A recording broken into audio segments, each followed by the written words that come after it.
ಲಿಂಗಾಯತ ಬರ್ಸ್ಬೇಕಂತ ಹೇಳಿ ಒಂದು ನಿರ್ಣಯ ಕೂಡ ವೀರಶೈವ ಲಿಂಗಾಯತ ಅಂತಾನೆ ಬರ್ಸ್ಬೇಕಂತ ಹೇಳಿ ಹೌದು ಕರೆಕ್ಟ್. ಅದು ನೋಡಿ, ವೀರಶೈವ ಲಿಂಗಾಯತ ಪ್ರತ್ಯೇಕ ಧರ್ಮ ಅಂತ ಹೇಳಿ ಮಾಡಬೇಕಂತ ಮೊನ್ನೆ ಹೇಳಿದಾರಲ್ಲ, ಮತ್ತೆ ಹೇಳಿದಾರ ಅವರು. ಶಾಮನೂರಲ್ಲ, ವೀರಶೈವ ಮಹಾಸಭಾ ರೆಸಲ್ಯೂಷನ್ ಮಾಡಿದೆ. ಏನಂತ, ನೀವು ಹಿಂದೂ ಧರ್ಮ ಅಂತ ಬರ್ಸ್ಬೇಡ್ರಿ, ವೀರಶೈವ ಲಿಂಗಾಯತ ಧರ್ಮ ಅಂತ ಬರ್ಸ್ರಿ ಅಂತ ಹೇಳಿದ್ದಾರೆ. ಇದೇನು ಹೊಸ ಇದೇನಲ್ಲ, ಮೊದಲಿಂದನೂ ಇದೆ, ಡಿಮ್ಯಾಂಡ್ ಇದೆ, ಅದನ್ನು ನಾವು ಒಪ್ಪಿದ್ದೇವೆ. ನೋಡಿ, ಜಾತಿ ಗಣತಿ ವಿಚಾರದಲ್ಲಿ ನಾನು ಏನು ಹೇಳಿದೆ ಮೊದಲು ಅಂದರೆ, ಏನಾಗಿದೆ ಅಂತ ಬೇಕಾದ್ರೆ ರಿಲೀಸ್ ಮಾಡೋದ್ರಲ್ಲಿ ಏನು ತಪ್ಪಿಲ್ಲ. ಅದು ಜಾತಿ ಗಣತಿ ಅಲ್ಲ, ಇದೆಲ್ಲರೂ ತಪ್ಪು ಕಲ್ಪನೆಗಳಿದಾವೆ ನಿಮ್ಮೆಲ್ಲರಿಗೂ. ಅದು ಸಾಮಾಜಿಕ ಸ್ಥಿತಿಗತಿಯ ಗಣತಿ. Please amend that. ಅದು ಜಾತಿಯ ಗಣತಿ ಅಲ್ಲ, ಸಾಮಾಜಿಕ ಸ್ಥಿತಿಯ ಗಣತಿ. ಅದರಲ್ಲಿ ಒಂದು ಜಾತಿ ಕಾಲಮ್ ಸೇರಿಸಿದ್ದಾರೆ ಅಷ್ಟೇ.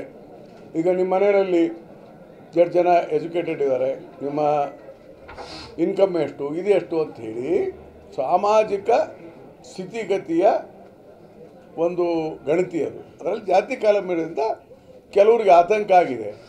ಹೀಗಾಗಿ ಚೀಫ್ ಮಿನಿಸ್ಟರ್ ಏನು ಹೇಳಿದ್ದಾರೆ ಅಂದರೆ, ಅದು ನನ್ನ ಕೈಗೆ ಸೇರಲಿ, ಸರಿ ಇದೆ ಅಂದರೆ ಒಪ್ಪೋಣ, ಸರಿ ಇಲ್ಲ ಅಂದರೆ ಏನು ಮಾಡಬೇಕಂತ ಹೇಳಿದ್ದಾರೆ. ಚರ್ಚೆ ಚಲವಾಯಿತು. MB ಪಾಟೀಲ್ ಅವರು ಅದರ ಆತಂಕಕಾರಿ ವಿಚಾರಗಳು ಇದಾವೆ ಅಂತ ಹೇಳಿದ್ದಾರೆ ಸರ್. ಒಂದು ನಿಮಿಷ, ಎಲ್ಲರೂ ಇದನ್ನ ಈ ಕೇಜು ನನಗೆ ಗೊತ್ತಿಲ್ಲಪ್ಪ. ಯಾರ್ಯಾರೋ ಪತ್ರಿಕೆಯಲ್ಲಿ ಏನೇನೋ ಬರೀತಾರೆ, ಯಾರೋ ಹೇಳ್ತಾರಂತೆ. ನಾನು ಮುಖ್ಯಮಂತ್ರಿಗಳಿಗೆ ಏನು ಬೆಂಬಲ ಕೊಟ್ಟೆ ಈ ವಿಚಾರದಲ್ಲಿ, ಲೆಟ್ ಇಟ್ ಕಮ್. ಸರಿ ಇಲ್ಲ ಅಂದ್ರೆ ಇನ್ನೊಂದು ಮಾಡಿಸಿದ್ರೆ ಆಯಿತು. What is big role in that? ನೋಡಿ, ರೀಸರ್ವೆ ಆಗಲಿ, ಏನು ತಪ್ಪಿದೆ? ರೀಸರ್ವೆ ಮಾಡಿಸ್ಲಿ. ನಾನು ಕೇಳೋದಾದರೆ 2 monthsಲ್ಲಿ ಮಾಡಿಸ್ಬೋದು resurvey. It can be done in 2 months. ಈ ನಮ್ಮ ತಾಲೂಕದ್ದು ನಾನೇ ಮಾಡಿಸಿದ್ದೇನೆ. ಐ ಹ್ಯಾವ್ ಫುಲ್ ಡಾಟಾ, ಯಾರು ಏನು ಎಷ್ಟು ಯಾವ ಬೂತ್ನಾಗ ಯಾರು ಇದಾರೆ, everything I have in my mobile. I have. ಅದೇನು ದೊಡ್ಡ ಕೆಲಸ ರೀ ಅದು? ಒಂದು ಬೂತ್ನಲ್ಲಿ 170ರಿಂದ 150 ಮನೆ ಇರ್ತವೆ. ಕೂತ್ಕೊಂಡ್ರೆ ಎಲ್ಲ ಗೊತ್ತಾಗ್ಬಿಡ್ತದೆ, ಯಾರು ಏನು ಎತ್ತ ಅವ್ರ ಸ್ಥಿತಿಗತಿ ಏನು ಅಂತೇಳಿ. ಆದರೆ ಸರ್ಕಾರ ಅಥೆಂಟಿಕ್ ಆಗಿ ಮಾಡಬೇಕಾಗುತ್ತೆ. ಕೆಲವರ ಹೌದ್ರಿ, ಅದು ನನ್ನ ಡೌಟಮ್ಮ.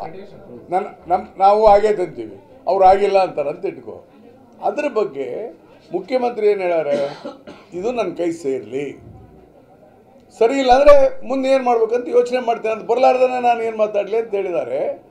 ಅದಕ್ಕೆ ಅದು ಬಂದರೆ ಸರಿ ಇದ್ದರೆ ಇಟ್ಕೊಳ್ಳಿ, ಸರಿ ಇಲ್ಲ ಅಂದರೆ ಇನ್ನೊಂದು ಸರ್ವೆ ಮಾಡಿಸ್ಲಿ, ತಪ್ಪೇನಿಲ್ಲ.